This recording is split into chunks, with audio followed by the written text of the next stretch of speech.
Hello दोस्तों, welcome back to my channel commerce वाले सरदार जी, जहां कॉमर्स रटाया नहीं समझाया जाता। तो दोस्तों, बहुत दिनों से मेरी वीडियो नहीं आई थी। आज मैं एक नई वीडियो लेकर आया हूं, budget line and budget set. Students को ये समझने में बहुत प्रॉब्लम होती है। आज हम बहुत ही आसान तरीके से इसको समझेंगे। तो बजट लाइन बेसिकली क्या होती है? बजट लाइन बेसिकली ये होती है दैट जो भी कंज्यूमर की जो इनकम होती है उसमें से वो पूरी इनकम खर्च कर सकता है, तो उसको क्या क्या कॉम्बिनेशंस हैं जो वो गुड्स के ले सकता है। तो बेसिकली मैंने यहाँ पे दो गुड्स की बात करी है और उसका जब मैं ग्राफिकल प्रेजेंटेशन करता हूं तो उसमें बजट लाइन बनती है। तो इसको पहले मैं आपको वैसे बता देता हूं। Budget line is said to be a graphical representation of all the possible combination of two goods which can be bought with the given income. कहने का मतलब मेरा ये है कि दैट जो भी हमारी इनकम है उससे आप दो सामान कितने खरीद सकते हो, उनके वेरियस कॉम्बिनेशंस, और जब आप इसको ग्राफिकली प्रेजेंट करेंगे तो हमें क्या मिलेगी? Budget line. इसको हम और आसान लैंग्वेज से समझते हैं। जैसे कि कंज्यूमर कंज्यूमर की जो टोटल इनकम थी वो दी हुई थी 200 रुपीज एंड उसके पास दो गुड्स थे, एक ए नाम का गुड था, एक बी नाम का गुड्स था। दोनों की प्राइस जो थी वो 100 रुपीज बताई हुई थी। तो अब क्या कॉम्बिनेशन है जो वो ले सकता है? तो बेसिकली उसके पास तो 200 रुपए ही है। तो वो ऐसा हो सकता है कि दैट वो 2 यूनिट ए की खरीदे, एक भी यूनिट बी की ना खरीदे। Point number 1। पॉइंट नंबर 2 कि दैट वो ए की कोई भी यूनिट ना खरीदे, 2 यूनिट बी की खरीद ले, जो कि 200 रुपए की हो जाएंगी।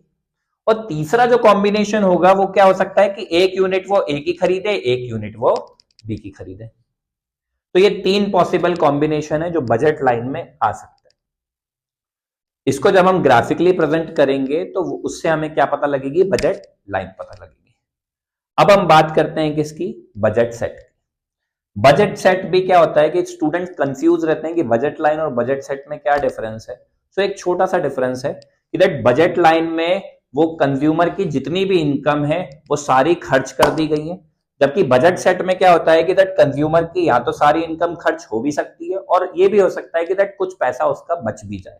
कैसे? कि जैसे बजट सेट में उसने बताया कि दैट कंज्यूमर जिसकी इनकम थी 200 रुपए और उसको दो कॉमोडिटीज खरीदनी थी, एक का नाम था ए, एक का नाम था बी। दोनों ही कॉमोडिटीज की प्राइस जो थी वो 100 रुपीज ईच थी। तो वो क्या कर सकता है? 2 यूनिट ए की खरीद सकता है, एक भी यूनिट बी की ना खरीदे। दूसरा कॉम्बिनेशन क्या था कि ए की वो एक भी यूनिट ना खरीदे, बी की वो 2 यूनिट्स खरीद ले।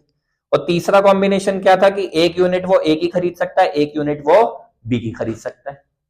इसके अलावा ये तो इसमें भी थी बजट सेट में, बट अपार्ट फ्रॉम दैट एक कॉम्बिनेशन और है जिसको हम बोलते हैं 1 unit of A and 0 units of B. Means एक यूनिट वो ए की खरीदेगा और बी की वो एक भी ना खरीदे। और ये भी हो सकता है कि वो एक ए की एक भी यूनिट ना खरीदे और बी की एक यूनिट खरीद ले। इट मींस कि जब ये एक यूनिट ए की और एक भी यूनिट बी की नहीं खरीद रहा तो वो 100 रुपए सेव कर रहा होगा। यहां पे भी 0 यूनिट्स जब ए की थी, ए की बी की एक यूनिट थी, तब भी वह 100 रुपए सेव कर रहा था। तो ये उसके बजट के अंदर में ही था। तो जब आप इसको जो है प्रेजेंट करते हो तो उससे हमें क्या पता लगता है? बजट सेट पता लगता है।